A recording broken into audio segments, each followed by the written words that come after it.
हुस्न का आंखों से देखिए कि बदबर्बाद न बिन बात के बातों में कीजिए नाज़ की रात नज़र हुस्न का आंखों से देखिए नवादा के लोग इतना शांत ना बैठेला। हाँ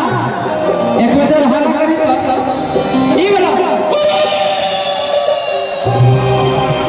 हाला होके के चाहिए सरकार है की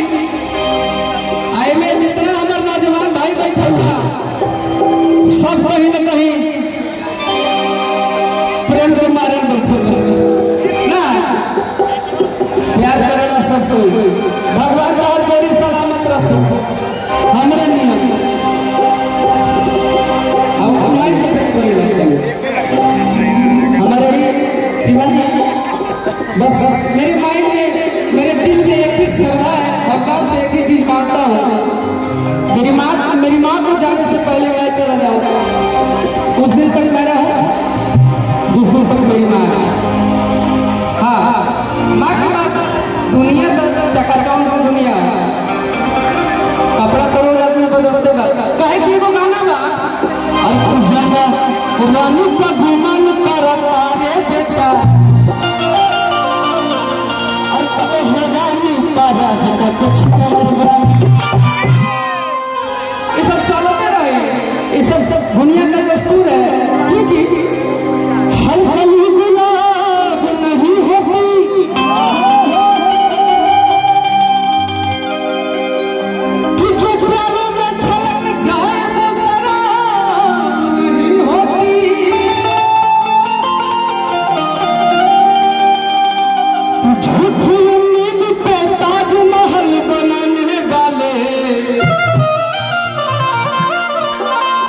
हर महबूबा मुमताज नहीं होती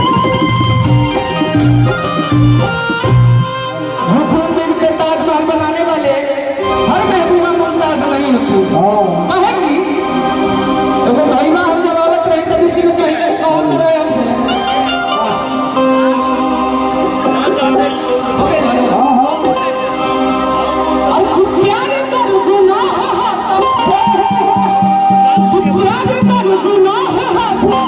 प्यारे हम